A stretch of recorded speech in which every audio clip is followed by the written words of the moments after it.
നമസ്കാരം.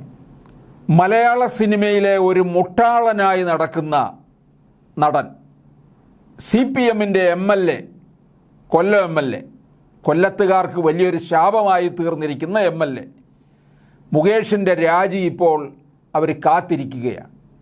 രാജി എന്തായാലും വളരെ അനിവാര്യമായ ഒരു ഘട്ടത്തിലേക്കാണ് നീങ്ങിക്കൊണ്ടിരിക്കുന്നത്. ഇത്രയൊക്കെ ഉണ്ടായിട്ടുള്ള ഒരു നടനെയാണ് 2024 ലോക്സഭാ തെരഞ്ഞെടുപ്പിൽ ഇറക്കി നിർത്തിയത്. ലോക്സഭാ തെരഞ്ഞെടുപ്പിൽ കൊല്ലം CPM അങ്ങ് എഴുതി തള്ളിയിരിക്കുകയാണ്. കാരണം 2014 അവിടെ പോയി പ്രേമേന്ദ്രനെ പരനാറി എന്ന് വിളിച്ചു, വോട്ട് വിഹിതം വർദ്ധിപ്പിച്ചു, RSPക്ക് അനുകൂലമായി മാറി, UDFന് അനുകൂലമായിട്ട്.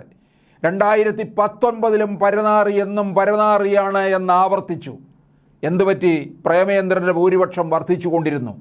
2024 എത്തിക്കഴിഞ്ഞപ്പോൾ CPM ഒരുപാട് ആഗ്രഹിച്ചതാണ് കൊല്ലം പിടിച്ചെടുക്കണമെന്ന്. തക്കതായ സ്ഥാനാർത്ഥിയെ കിട്ടിയില്ല. ഒടുവിലൊരു ചാവേറിനെ അങ്ങോട്ട് ഇറക്കി.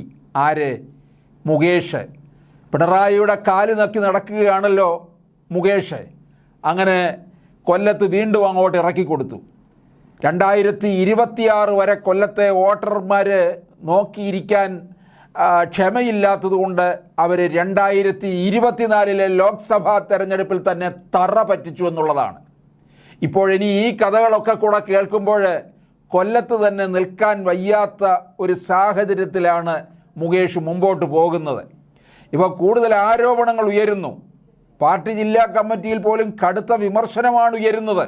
2016 പോലും അവിടെ നിയമസഭാ തെരഞ്ഞെടുപ്പിൽ നിർത്തിയപ്പോൾ ശക്തമായ എതിർപ്പുണ്ടായി. PK ഗുരുദാസനെ പോലെ നല്ല ഒരു നേതാവിനെ മാറ്റിയിട്ടാണ് അവിടെ ഈ പുങ്കവനെ ഇറക്കി നിർത്തിയത്. CPMനോ ഉന്നത നേതാക്കൾക്കോ ഇദ്ദേഹത്തെ അധികകാലം ചുമക്കാനാകില്ല. മാത്രമല്ല, ആരോപണങ്ങൾ ഉയർന്നതോടെ രഞ്ജിത്തും സിദ്ദിഖും ഒക്കെ രാജിവെച്ചിരിക്കുകയാണ്.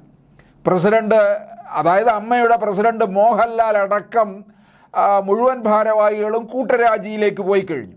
മുകേഷ് ഒരു ജൂനിയർ ആർട്ടിസ്റ്റിൻ്റെ വീട്ടിലെത്തിയ അവരുടെ അമ്മയോട് പോലും മോശമായി പെരുമാറി എന്ന് ഒടുവിൽ അടിച്ചു പുറത്താക്കി എന്നുമാണ് വാർത്ത വരുന്നത്.